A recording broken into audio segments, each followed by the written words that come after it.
الفن حرية والفن ثورة، وخالد فنان أصيل.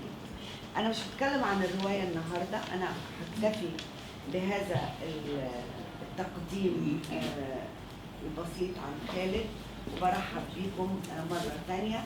أحب أشكر دينامو الأمسية سيد محمود صديقي العزيز الذي نتنافس أنا وهو على حب سوريا وأهل سوريا.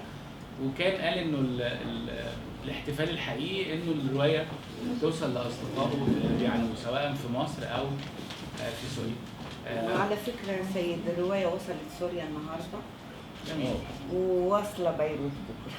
كان خالد عنده اصرار انه الروايه تطلع في مصر مش في مكان تاني، لانه هو كان دايما في ذهنه الجمهور السوري انه هي روايه تخص سوريا، وكان يرى انه اكبر عدد من اصدقائه بقى موجود في مصر مش في مكان تاني، وبالتالي ما تحمس حماس الضروري لصدور الروايه في بيروت.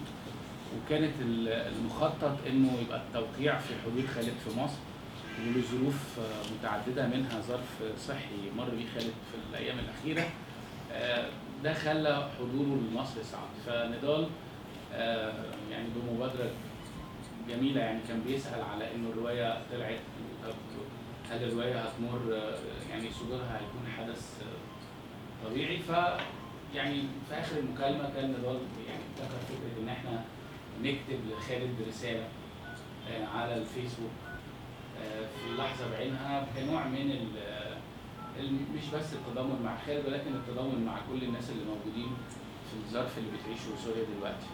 وبعدين الفكره اتطورت لحفل التوقيع.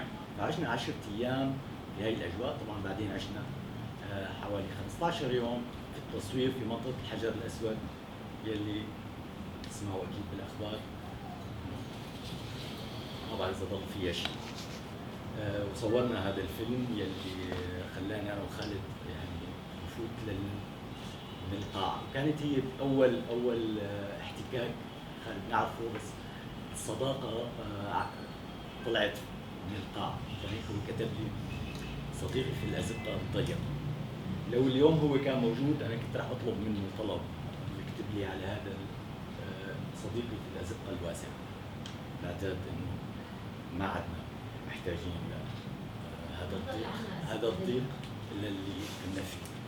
خالد بيقول لكم إلى كل أصدقائي في مصر العظيمة وعلى رأسهم صديقي العزيز سيد محمود وفاطمة الهودي صديقتي وناشرتي، أحب أن تحتفلوا بكتابي وتشربوا نخبي كما أفعل يوميا وأشرب نخبكم ونخب كل أصدقائي الغائبين.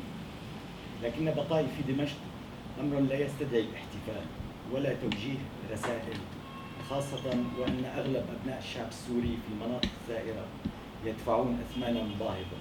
لا أدعي ولن أدعي أنني دفعت نسبة ضئيلة منها. أنا باق هنا وهذا شيء طبيعي كشرب كأس الماء، لا يستدعي الانفعال كما تفعلون أنتم كل يوم في تحضيركم لثورتكم الثانية ضد فقهاء الظلام. إنه شيء طبيعي أن نسير مع شعبنا نشاركه الحلم والأمنيات في مستقبل حر كريم. يكفيني أن قلوب أصدقائي رقيقة إلى هذه الدرجة، يكفيني كل هذا الحب الذي أشعر به كل لحظة. كونوا بخير، وأرجو أن تكون مناسبة حفل توقيع روايتي لتوجيه كلمة تضامن مع الشعب السوري، وليس معي شخصيا، وليس على صفحتي، بل في كل الوسائل المتاحة للتعبير عن هذا التضامن. ننظر إلى ثورتكم الثانية بعيون مفتوحة على الأمل. نعم، يكفيني الحب كي أعيش. خالد خليفة. احنا بنحبك يا خالد.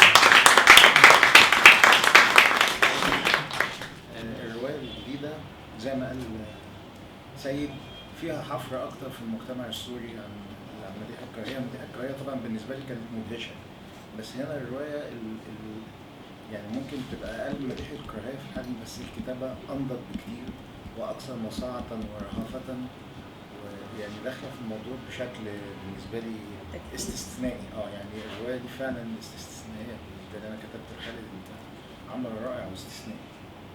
محبتي له مو بس كصديق، محبتي له ايضا كروائي، كاحد اهم الروائيين السوريين. ما يعني ما بدي احكي كثير عن رواياته، بدي احكي عنه هو. انت انسان بمنتهى النبل، حدا مباشرة أعلن موقفه من أول لحظة. كم شهر هون وكنا بسهرة، وكنا احنا اللي عايشين بالقاهرة ويأسانين ومأزومين ومش عارفة ايش، ورحنا نشوف خالد.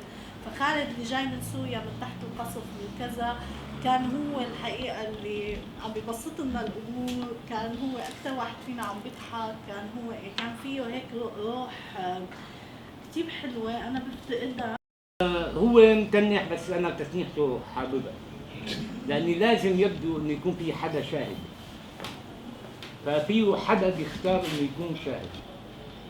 طبعا أنا خالد بعرفه من زمان كثير، لما كنا بالجامعة وعملنا الملتقى الأدبي بجامعة حلب، فالتقينا بشاب كان بالبكالوريا في سهرة، فقال أنا عندي قصيدة، قلنا له قرانا لها، فقررنا إنه ينزل معنا في الملتقى تبع الجامعة.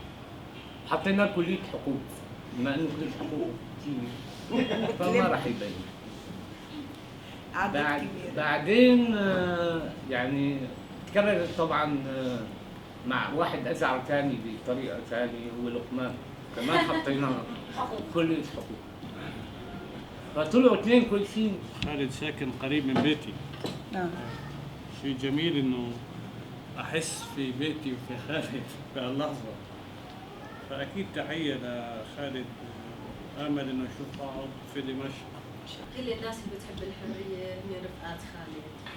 خالد هو اللي كان الشاهد على مجازر الاخوان المسلمين في سوريا اللي تمت بحقهم، على المجازر اللي تمت بسوريا ب 82 واللي تمت بحق هذا الشعب السوري، والان هو شاهد مره اخرى على المجازر اللي عم بتصير بسوريا. شكرا خالد. خالد في ميزه عظيمه جدا بالنسبه لناس كتير انا عرفتها في سوريا، انه عمره ما حكى قدامي عن شخص باي طريقه سيئه. ايوه. ودي كانت بالنسبه لي مفتاح لفهم شخصيته.